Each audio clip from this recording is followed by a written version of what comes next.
Good morning students, তোমরা কেমন আছো?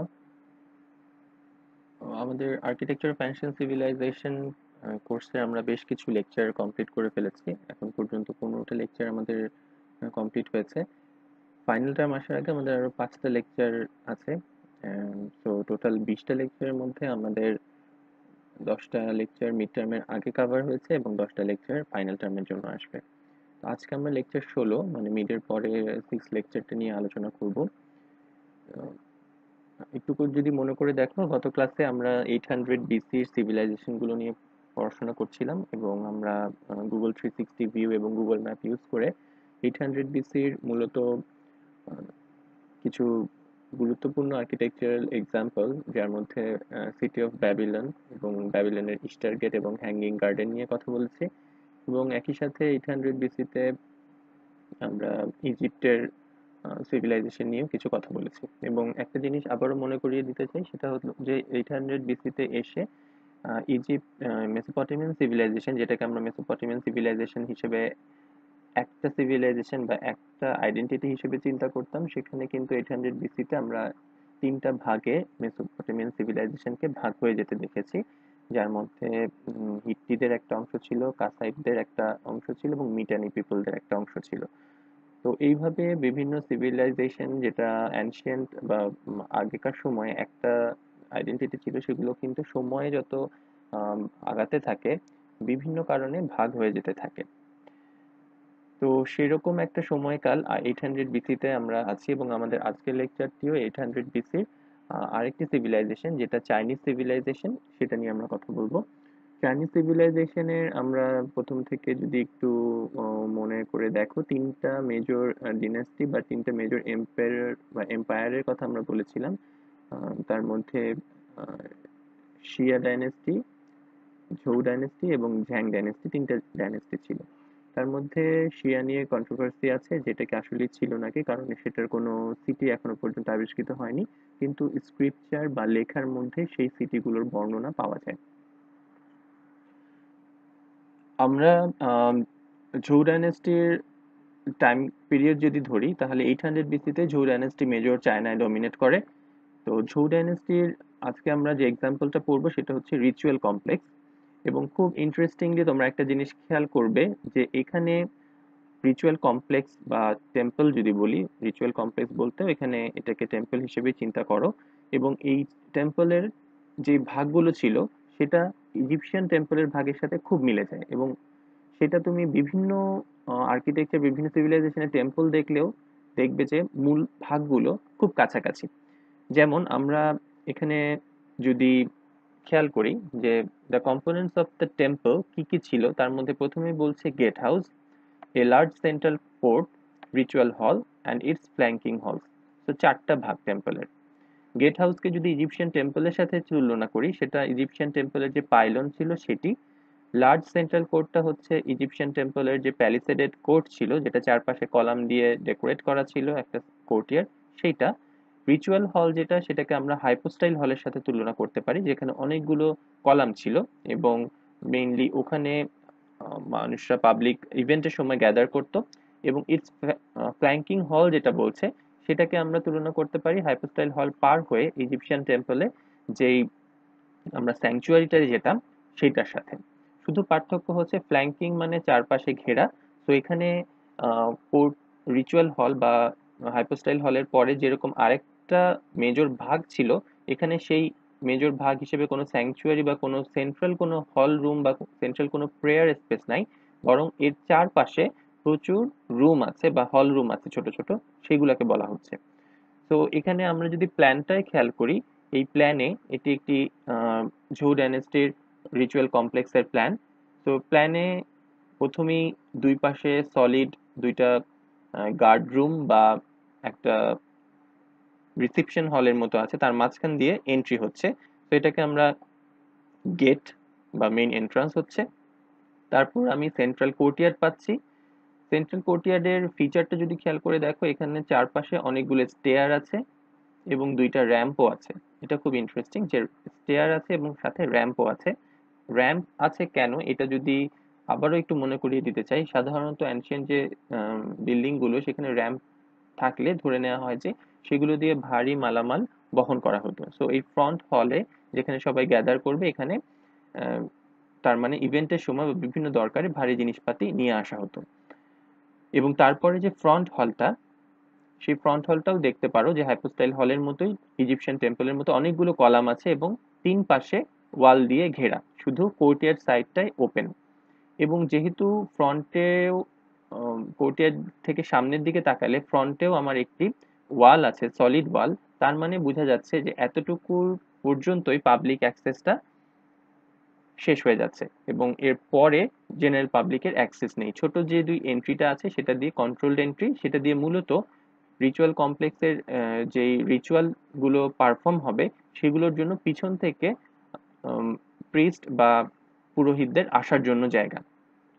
তো এইভাবে যদি চিন্তা করি, আমাদের ইজিপশিয়ান টেম্পলের সাথে একটা পার্থক্য মেজর হয় যে হাইপোস্টাইল হল হয়ে সেখান থেকে একটা ডিরেক্ট এক্সিস বরাবর মেইন এন্ট্রি ছিল, সেই এন্ট্রি দিয়েই কিন্তু আমরা স্যাংচুয়ারিটায় চলে যেতাম, এখানে তেমন কোনো কিছু নেই।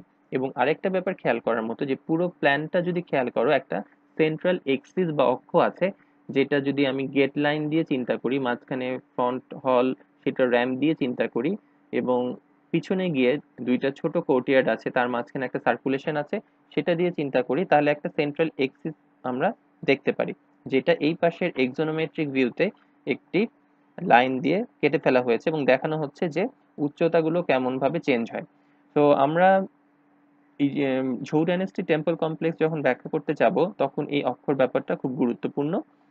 এবং ক্লোজলি যদি কিছুক্ষণ প্ল্যানটার দিকে তাকাও, তাহলে দেখা যাবে যে সেন্ট্রাল যে কোর্টইয়ার্ড, সেইখান দিয়ে শুধু যে মেইন এন্ট্রি দিয়েই আমি আসছি সেটা কিন্তু না। মেইন এন্ট্রির সামনে একটি ফ্রন্ট কোর্টইয়ার্ড আছে, সেই কোর্টইয়ার্ড থেকে মেইন কোর্টইয়ার্ডটা একই লেভেলে বলতে তার মানে মাটির লেভেলে, সেই মাটির লেভেলেই কোর্টইয়ার্ড এবং কোনো উচ্চতা নেই বা কোনো প্লিন্থ বা বেজ নেই, কিন্তু তার দুই পাশ দিয়ে ছোট ছোট দুইটা স্টেয়ার আছে, যেটা দিয়ে ছোট দুইটা এন্ট্রি দিয়ে আমি আলাদাভাবে মেইন কোর্টইয়ার্ডে না এসেও পুরো টেম্পল কমপ্লেক্সে ঢুকে যেতে পারছি। তো মেইন যে গেটটা দেখছো, এইটা ওপেন থাকবে সব সময়, এখানে কোনো কন্ট্রোল নেই, সেই কারণে যে এটা হচ্ছে পাবলিকলি যেন যে কেউ আসতে পারে। কিন্তু মেইন যে গেট, তার সামনে যে ফ্রন্ট কোর্টইয়ার্ডের কথা বললাম, ফ্রন্ট কোর্টইয়ার্ডের সামনে একটা স্ক্রিন ওয়াল দেখা যাচ্ছে। মেইন এন্ট্রিটাকে অনেকটা আমি যদি সামনের দিক থেকে তাকাই, তাহলে আমি কিন্তু মেইন গেটটা দেখবো না। তো এইটার পিছনে একটা লজিক ওদের ছিল, সেটা হচ্ছে যে চাইনিজরা বিলিভ করতো যে, বিলিফটা যদিও একটু হাস্যকর মনে হতে পারে, সেটা হচ্ছে ইভিল স্পিরিট বা অশুভ যদি কোনো শক্তি ঢুকতে চায়, তাহলে সে গেটটা বা মেইন এন্ট্রিটা আসলে যেন না দেখে, সেজন্য সামনে একটা উঁচু ওয়াল তুলে দিত।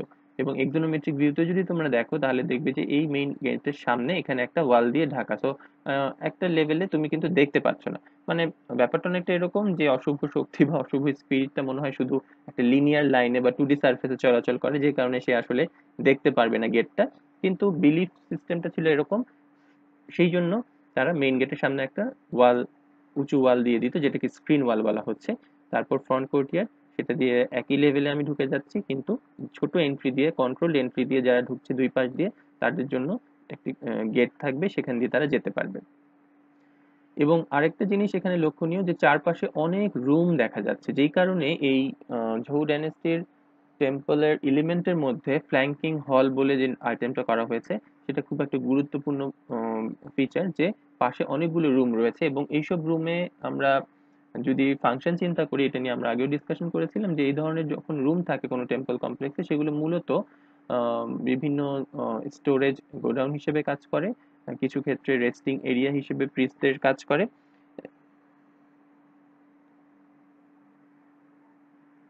সেই কারণে ফ্ল্যাঙ্কিং হলটা একটা গুরুত্বপূর্ণ আর্কিটেকচারাল ফিচার এখানে।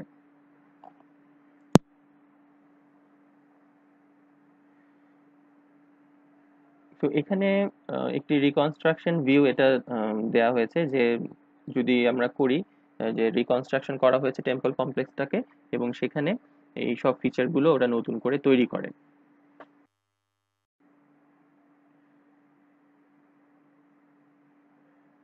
এরপরে এই সিভিলাইজেশনের 800 বিসির সময় একটা গুরুত্বপূর্ণ আরেকটা ব্যাপার ছিল তাদের, সেটা হচ্ছে যে ওয়াং চেং প্ল্যান, এখানে যে নামটা আছে যে ওয়াং চেং প্ল্যান, যেটার সাথে আমাদের ইন্ডিয়ান সাবকন্টিনেন্টের বাস্তু পুরুষ মণ্ডল বা বাস্তুশাস্ত্রের একটা মিল আছে। সেই ওয়াংচেং প্ল্যানটা কি ছিল সেটা সম্পর্কে আমাদের জানতে হবে। ওয়াংচেং প্ল্যান যেখানে বলা হচ্ছে যে in particular symbolizes the notion that the Chinese emperor is at the center of the world, যে চাইনিজ এম্পায়ার যারা আছে তারা আসলে পুরো ওয়ার্ল্ডের কেন্দ্রে অবস্থান করে। তো এই প্ল্যানিং কনসেপ্টে ওয়াংচেং প্ল্যানের যে কনসেপ্টটা তার মাঝখানে একটা সেন্টার থাকে। এটা যদি আমরা আইডিয়ালাইজড একটা প্ল্যান চিন্তা করি, যে আদর্শ একটা প্ল্যান, সেক্ষেত্রে এই মাঝখানে যে সাদা বক্সটা এটা হচ্ছে এম্পায়ার নিজে থাকবে বা এম্পায়ারের প্যালেস থাকবে। এবং তার চারপাশে যেই স্পেসগুলো, কোনো ক্ষেত্রে সেটা ফাঁকাও থাকতে পারে অথবা কোনো কোনো ক্ষেত্রে তার চারপাশে বিভিন্ন স্থাপনা বা বিল্ডিং গুলো বসানো হবে। তো এই এটাকে একটা স্কোয়ার বক্স হিসেবে চিন্তা করে তার সেন্টারে প্যালেসকে বসানো হতো প্ল্যানিং এ। এবং তার পাশে তাহলে আমরা যদি খেয়াল করি যে 1 2 3 4 5 6 7 8 যদি মাঝ বরাবর ভাগ করি, এবং ওদের চাইনিজ বিলিফের মধ্যে আরেকটা জিনিস ছিল নাইন, যে শব্দটা নাইন, নাইন, এই শব্দটার একটা লং লাস্টিং ইফেক্ট আছে, কারণ নাইন যখন বলি সেটা একটা কন্টিনিউয়েশন থাকে। সো এই নাইন নাম্বারটা নিয়ে ওদের একটা স্পেশাল কনসিডারেশন বা স্পেশাল চিন্তা, যে নাইন শব্দটা কে কিভাবে প্ল্যানিং এ আনা যায়। সেই হিসাবে তারা পুরো যে সেন্ট্রাল স্কোয়ারটা, সেই স্কোয়ারটাকে 9 ভাগে ভাগ করে। একটা স্কোয়ার প্ল্যান নিলে সেটাকে 9 ভাগে আমি ভাগ করব, ভাগ করে যে 9টা স্কোয়ার পাবো, সেই 9টা স্কোয়ারের মিডল স্কোয়ারটা হবে আমার প্যালেস, এবং তার বাদ বাকি স্কোয়ারগুলো আমরা অন্য ফাংশনে ব্যবহার করব। সেই ওয়াংচেং প্ল্যানেরই একটা এক্সাম্পল আমরা দেখতে পারি সিটি প্ল্যান অফ চেংজাও। সেই চেংজাও সিটি প্ল্যানিং এর ক্ষেত্রে এটা যদি খেয়াল করো, যেটা হচ্ছে পুরো সিটিটা, সেই সিটির মাঝখানে যে ব্ল্যাক অংশটা দেখাচ্ছে এটা হচ্ছে প্যালেস। এবং পাশে যে 1 2 3 এরকম করে বিভিন্ন ভাগ আছে, সেই ভাগের মেইন কিছু ফাংশন বলা হচ্ছে, যে একদিকে মার্কেট থাকবে, একদিকে হচ্ছে সয়েল এবং গ্রেন কাল্টিভেশনের জায়গা থাকবে। তো এরকম ভাগে একটা সিটি প্ল্যানিং এর ক্ষেত্রে ওয়াংচেং প্ল্যানটা ইউজ করা হয়। তো ওয়াংচেং প্ল্যান কি এটা তোমাদের জানা। আমরা যেই প্ল্যানটা পড়লাম, যে রিচুয়াল কমপ্লেক্সের যে প্ল্যান পড়লাম, architectural features of ritual complex Zhou dynasty 800 BC, সেটা তোমাদের এক্সামের জন্য গুরুত্বপূর্ণ থাকছে। এবং একই সাথে ওয়াংচেং প্ল্যান এবং সেটাকে কিভাবে তারা তাদের সিটি প্ল্যানিং এ ইনকর্পোরেট করেছে সেটা সম্পর্কেও জানা থাকতে হবে। এখানে একটি ইমেজ দেখানো হয়েছে যে অ্যানশিয়েন্ট যে সাইট ছিল চাইনিজদের, সেগুলোকে ওরা রিকনস্ট্রাকশন করেছে, নতুন করে কনস্ট্রাকশন করেছে। কারণ এখানে আরেকটা ব্যাপার গুরুত্বপূর্ণ, যে তোমরা যদি এই বিল্ডিং এর প্ল্যান এবং একই সাথে এই বিল্ডিং এর এক্সোনোমেট্রিক ভিউটা দেখো, তাহলে কি বোঝা যাচ্ছে যদি আমি প্রশ্ন করি, সেক্ষেত্রে কিছু বিল্ডিং ম্যাটেরিয়াল সম্পর্কে কোনো যদি ইনফরমেশন তোমাদের কাছে চাই, তাহলে তোমরা খেয়াল করবে যে এখানে যে কলামগুলো দেখা যাচ্ছে, কলামের সাইজগুলো খেয়াল করো, খুবই ছোট, এবং সেটা ওয়াল থিকনেসের চেয়েও কম। তো এই ধরনের ম্যাটেরিয়াল, এটা অবশ্যই তাহলে স্টোন না, কারণ ওয়াল যেটা দিয়ে বানাবো তার চেয়েও চিকন একটা এলিমেন্ট। সেক্ষেত্রে তারা কাঠ ব্যবহার করত এবং ওয়ালের ম্যাটেরিয়াল হিসেবে ব্রিক ব্যবহার করত। তো ব্রিক এবং কাঠ এটা অবশ্যই ডিউরেবল না, এত বছর টিকে থাকে না, সে কারণে এগুলো সব ধ্বংসপ্রাপ্ত হয়ে গেছিল, যে কারণে তাদেরকে নতুন করে আবার প্ল্যানিং করতে হয়। তো এখানে যে একটা প্ল্যান দেখা যাচ্ছে একটা শহরের, ওদের এই শহরটা চেংজাও যেই সিটিটা বললাম সেটাকে নতুন করে করার চেষ্টা। এবং সেক্ষেত্রে মেইন এন্ট্রি হয়ে মাঝখানে একদম চিন্তা করে দেখো 1 2 3 4 5 6 7 8 9, 9টা স্কোয়ার কিন্তু পাওয়া যায় এই প্ল্যানিং এ। এবং তার মাঝখানে যেটা দেখছো একটা স্টেপ বেজের মতো উঁচু হয়ে একটা কমপ্লেক্স, সেটা হচ্ছে রাজার প্যালেস কমপ্লেক্স। 800 বিসিতে আমাদের এখানকার ইন্ডিয়ান যেই সাবকন্টিনেন্ট, বা আমরা যদি পুরো সাউথ ইস্ট এশিয়ার কথা বলি, এখানে গুরুত্বপূর্ণ ফিচার হচ্ছে যে ঘাগর হাকরা একটা রিভার ছিল, যে ঘাগর হাকরা রিভারের পাশেই আমাদের মেহেরগড় সিভিলাইজেশনটা শুরু হয়। এবং ইন্ডাস ভ্যালির মেজর যে সিভিলাইজেশন গুলো, হরপ্পা মহেঞ্জোদারো, সেগুলো এই ঘাগর হাকরা নদীর তীরবর্তী অঞ্চল ছিল। তো ঘাগর হাকরা নদী দিন দিনে শুকিয়ে যেতে থাকে, এবং শুকানোর আহ, ফলে এই সাবকন্টিনেন্টের মানুষের ইকোনমিক অবস্থার খুব ডেটেরিয়েট করে। এবং এই ঘাগর হাকরা সিভিলাইজেশনের 800 বিসিতে আর্যদের আগমন ঘটে। আর্য আমরা সোশিওলজিতেও বিভিন্ন সময় পড়েছি সমাজবিজ্ঞানে যে আর্য ইন্দো আর্য সভ্যতা। তো আর্যরা কোথা থেকে এসেছে সেটা নিয়ে অনেক আলোচনা হয়, এবং এটা এখন একটি এস্টাবলিশড ফ্যাক্ট যে মেসোপটেমিয়ান সিভিলাইজেশন বা ওই পাশ থেকে সুমেরিয়ান পার্সিয়ান ওদের অংশ থেকেই ল্যান্ড পথে, হ্যাঁ, ল্যান্ডের মাধ্যমে তাদের আগমন ঘটে আমাদের এই ইন্ডিয়ার অঞ্চলে। এবং আসার জন্য তারা এই বিশাল পর্বত পাড়ি দেওয়ার জন্য, ল্যান্ড পথে বলতে পুরোটাই হচ্ছে পর্বত, তো এই পর্বত পাড়ি দেওয়ার জন্য তারা ঘোড়া নিয়ে আসে। তো ঘোড়া এবং চ্যারিয়ট মানে ঘোড়া চালানোর জন্য যে বাহনটা, তো সেগুলো এবং আয়রন খুব একটা গুরুত্বপূর্ণ ভূমিকা পালন করে 800 বিসিতে। আয়রনের সেটা নিয়ে আমরা নেক্সট একটু পরে আলোচনা করব যে লোহাকে বিভিন্নভাবে শেপ দেওয়া, লোহাকে তৈরি করা ব্যাপক আকারে, সেটাও সবাই মোটামুটি বিভিন্ন সিভিলাইজেশন জেনে জেনে যায়। আহ, সেই কারণে এই ঘোড়া চ্যারিয়ট এবং আয়রন নিয়ে যখন আর্যরা আমাদের এই সাবকন্টিনেন্টে আসে তখন আসলে তাদেরকে প্রতিহত করার মতো আমাদের সেরকম কোনো আহ, উপায় ছিল না।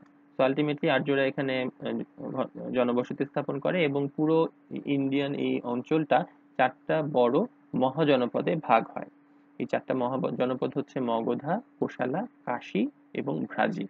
পরবর্তীতে মগধা একই সাথে সে একাই ডমিনেট করা শুরু করে অন্যদেরকে পরাজিত করে। তো 800 বিসিতে যে সময় তারা আসে, আমরা অল্প একটু বলছিলাম যে আর্যরা যখন আসে তারা তাদের সাথে কিছু টেক্সট নিয়ে আসে। টেক্সট বলতে কিছু তাদের রিচুয়ালটাই ছিল যে মন্ত্র পড়া।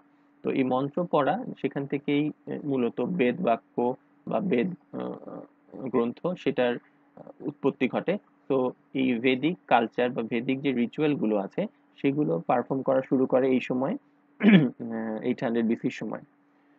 এবং কাশীর যে ক্যাপিটাল, কাশী যে একটা 4 জনপদের মধ্যে একটা জনপদ, কাশীর ক্যাপিটাল ছিল বারাণসী বা বানারস।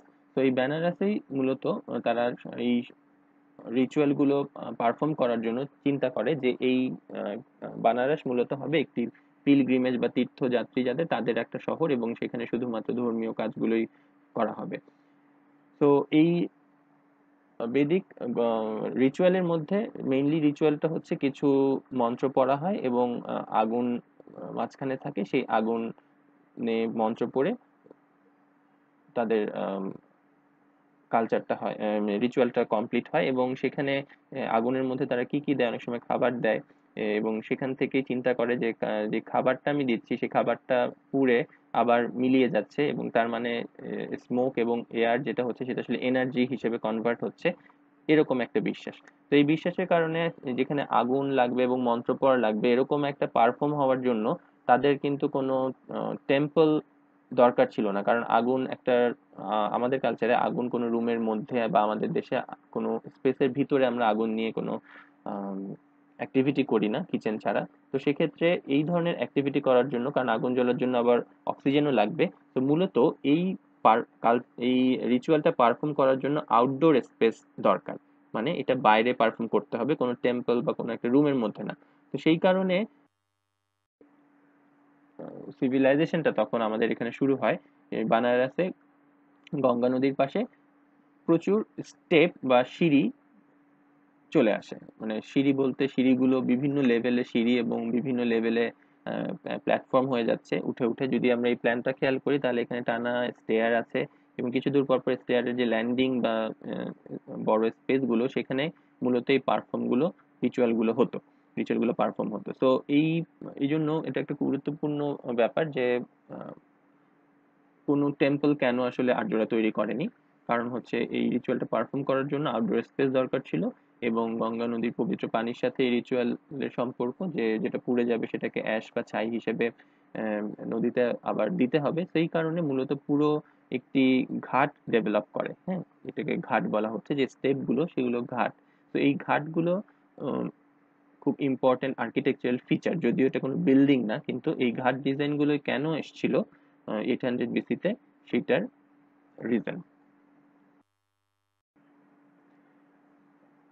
আমরা খুব বেশি দূর পড়বো না, তারপরেও 800 বিসিতে যেটা বলছিলাম যে একটা জিনিস জানা যে কিভাবে আয়রন এত ইম্পর্টেন্স গ্রো করা শুরু করে পুরো ওয়ার্ল্ডে, সেটার একটা মূলত কারণ ছিল যে 800 BC-র শুরুর দিকে হিট্টিরা যখন বা 800 BC-তে না, 1500 BC-তে যখন হিট্টিরা মেসোপটেমিয়ায় বসতি স্থাপন করে, এবং ধারণা করা হয় যে 1200 BC-র দিকেই তারা আয়রনকে মোল্ড করা, মানে আয়রনকে টেম্পারেচারে গলিয়ে সেটা থেকে বিভিন্ন জিনিস বানানো, এই প্র্যাকটিসটা বা এই নলেজটা, টেকনিকটা তারা আয়ত্ত করে ফেলে। কিন্তু তারা সেটা বিশাল একটা সময় 400-500 বছর ধরে গোপন রাখে, যেন তারাই শুধুমাত্র এই ধরনের প্রোডাক্ট তৈরি করতে পারে। অন্য আরো অনেক জায়গায় মেটাল ছিল, মেটালের খনি ছিল, কিন্তু তারা মোল্ডিং করতে পারতো না। তারা দেখা যাচ্ছে পিটিয়ে পিটিয়ে এই টেম্পারেচারে কাজটা করতো, গলিয়ে যে করা সেটা করতে পারতো না। তো 800 BC এদিকে এসে দেখা যাচ্ছে যে 1200-তে, মূলত 1500 BC-তে হিট্টিরা ক্ষমতা নেয়ার পরে 1200 BC-তে তাদের সিভিলাইজেশন ফল করে, এবং ফল করার পরে আস্তে আস্তে এই টেকনিকটা পুরো ওয়ার্ল্ডে স্প্রেড হয়ে যায়। কারণ একটা সোসাইটি যখন ফল করছে, তখন সেখান থেকে আসলে ওই টেকনিকগুলো, তাদের যে গোপনে বানানোর জন্য যে ফ্যাক্টরিগুলো, সেগুলোতে সবার অ্যাক্সেস চলে আসে, এবং সেখান থেকে ওয়ার্ল্ডে আস্তে আস্তে ছড়িয়ে যায়। এবং 600 BC-র দিকে এসে দেখা যায় যে পৃথিবীর বিভিন্ন দেশে বেশ বড় আকারেই মেটাল লেনদেন হচ্ছে, এবং মেটাল যাদের আছে সেই সব সিভিলাইজেশনই ডোমিনেট করা শুরু করে, যেই কারণে ইজিপ্ট এই সময় থেকে খুব বেশি আর সামনের দিকে আগাতে পারেনি। কারণ ইজিপ্টে আমরা পড়েছি, প্রথম দিকে যদি জিওগ্রাফিক্যাল ফিচারটা খেয়াল করে দেখো, ইজিপ্টে কিন্তু তেমন মেটাল ছিল না। তো সেই কারণে তারা আসলে 800 BC থেকে আমরা দেখবো ইজিপ্ট আসলে আর আগের মতো আগিয়ে যেতে পারছে না, বরং অন্যান্য বিভিন্ন সিভিলাইজেশন গুলো আগিয়ে যেতে থাকে। তার মধ্যে একটা বড় সিভিলাইজেশন ছিল এট্রুস্কান। এট্রুস্কান যাদের মেটালের খনি ছিল, এবং তারা সেই মেটালটা ট্রেড করতো বিভিন্ন জায়গায়, এই ভূমধ্যসাগর ইউজ করে তারা ইজিপ্টে দিত, ইন্ডাস ভ্যালি সিভিলাইজেশনে দিত, মেসোপটেমিয়ায় দিত। তো এই অংশে মেটাল তৈরি হওয়া এবং মেটালের সার্কুলেশন হওয়া শুরু করে, এবং যাদের মেটাল আছে তারা আসলে, তো এট্রুস্কান টেম্পল, এট্রুস্কানদের সম্পর্কে যখন আমরা পড়বো যে সিভিলাইজেশন গ্রো করছে, তাদের টেম্পলটা কেমন ছিল সেটা যদি একটু সংক্ষেপে আমরা দেখি। প্ল্যানটা খুবই সিম্পল প্ল্যান। একটি কিছু স্টেপ থাকবে, স্টেপ দিয়ে উঠে একটা বেস বা প্ল্যাটফর্ম থাকবে। সেই প্ল্যাটফর্মের সামনের দিকে কিছু কলাম থাকছে, এবং পিছনে কিছু চেম্বার থাকছে। তো এট্রুস্কান অংশ, এদের বিল্ডিং ম্যাটেরিয়াল হচ্ছে স্টোন, এবং ছাদের জন্য তারা কাঠ ইউজ করতো। তো এই প্ল্যানটা যদি আমরা দেখি, এবং এটার এক্সোনোমেট্রিক যদি দেখি, মোটামুটি ক্লিয়ার। সামনের দিকে কলাম আছে, কিছু কিছু চেম্বার থাকছে, মাঝখানে একটা সেন্ট্রাল রুম, দুই পাশে দুইটা রুম। খুবই সিম্পল। এটা একটা মডেলের ছবি, কালার ইউজ করতো অনেক, এবং মেইন চেম্বারটা আসলে হোয়াইট থাকতো। এখানে একটা ফিচার আসে, সেটা হচ্ছে উপরে যে ট্রায়াঙ্গুলার ফিচারটা দেখছো, এই নামটা এখন মনে রাখো, এটা গ্রিক রোমান সিভিলাইজেশন আমরা আরো বড়ভাবে দেখবো। সেটাকে বলা হয় pediment, PEDIMENT, pediment, triangular pediment. সেই পেডিমেন্টটা একটা ফিচার হিসেবে আসে, কারণ স্লোপ রুফ দিতে হচ্ছিল যখন সামনের অংশটা খালি পড়ে থাকে, বা এখানে ডেকোরেশন করার তখন ওদের চিন্তা। পরবর্তীতে আমরা পড়বো যে কিভাবে এই এট্রুস্কান টেম্পল থেকেই 400 BC-তে গ্রিক টেম্পল ডেভেলপ করে, এবং তারও পরবর্তীতে রোমান টেম্পলের ক্ষেত্রেও এই এট্রুস্কান টেম্পলের ভূমিকাটা আসলে কতটুকু, সেটা আমরা নেক্সট ক্লাসগুলো ধীরে ধীরে পড়বো। তো তোমরা একটু প্ল্যানগুলো অ্যানালাইসিস করবে, এবং নেক্সট ক্লাসের শুরুতেই আমি কোশ্চেনটা জানতে চাইবো যে এই স্লাইডটা, মূলত শুধু এই স্লাইডটার ভিত্তিতে এট্রুস্কান টেম্পলের সাথে গ্রিক টেম্পলের বেসিক ডিফারেন্সটা কি, সেটা একটু আমাকে তোমরা বলবে, শেয়ার করবে। প্রথমে আমি এই কোশ্চেনটা করব। একই সময়ে আমরা যদি ইজিপ্টের অংশটাই একটু আসি, ইজিপ্টে এই সময়ে জুদাইজম বা একেশ্বর ভিত্তিক একটি ধর্ম চলে আসে। সেই ধর্মটার মূল কারণ ব্যাখ্যা আসলে অনেক বড় ব্যাপার, কিন্তু এই যখন বহু গডের একটা কালচার থেকে একটা গডের একটা ধর্মে কোনো সিভিলাইজেশনে আসে, তখন আসলে অনেক ধরনের প্রবলেম হয়। সেই প্রবলেমগুলো নিয়ে আমি সেপারেট আরেকটা তোমাদের সাথে সেশন নিব।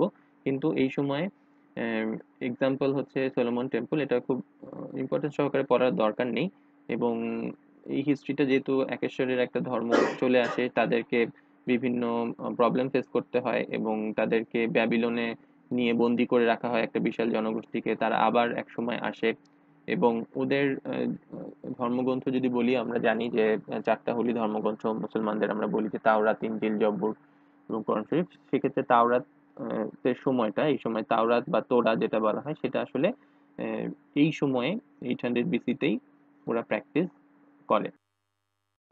যেটা বলছিলাম যে ওদের পিরামিড দেখেও খুব অবাক লাগতে পারে যে মিশরের পিরামিডের যে এক্সাম্পল বা যেই বিশালত্ব ছিল, যেহেতু মেটালের দিক থেকে ওদের কোনো খনি ছিল না ইজিপ্টে, তো দেখা যাচ্ছে যে সিভিলাইজেশন আর বড় বড় কোনো পিরামিড হয়নি এবং বড় কোনো টেম্পলও হয়নি। আর ছোট কিছু পিরামিড হয়, যে পিরামিডে তোমরা যদি খেয়াল করো যে ছোট একটা পিরামিড আছে এবং একই সাথে পিরামিডের সাথে এন্ট্রিটা আশা করি অনেকেই চিনতে পারবে, টেম্পলের যে এন্ট্রি পাইলন, সেই রকম করে একটা করা, যে পাইলনের এন্ট্রি ছোট একটা চেম্বার হয়ে তারপর একটা পিরামিড। এটাকে বলা হয় নুবিয়ান পিরামিড। নুবিয়া হচ্ছে একটা জায়গা, এই জায়গায় মূলত প্রচুর পিরামিড হয় ওই সময়, কিন্তু সবগুলোই ছোট আকারের, মানে স্কেলার কম্পেল। তোমরা ইন্টারনেটে সার্চ দিয়ে দেখতে পারো যে প্রপোর্শনেটলি আমরা যে ট্রু পিরামিড বলি, সেই ট্রু পিরামিডের সাথে আসলে নুবিয়ান পিরামিডের সাইজটা কেমন। তো আজকে লেকচারটা এতটুকুই। সবাই লেকচারটা একটু পজ দিয়ে দিয়ে, কিছুক্ষণ পজ দিয়ে দিয়ে পড়তে হবে হয়তো, কারণ একটা বড় লেকচার এবং অনেক বেশি ইনফরমেশন। তো আরেকটা জিনিস একটু বলবো, সেটা হচ্ছে যে নেক্সট ক্লাসের টাস্কটা মনে রাখবে যে ইট্রুস্কান টেম্পল থেকে কিভাবে গ্রিক টেম্পল ডেভেলপ করে সেটা সম্পর্কে আমি কিছু কোশ্চেন করব। Thank you.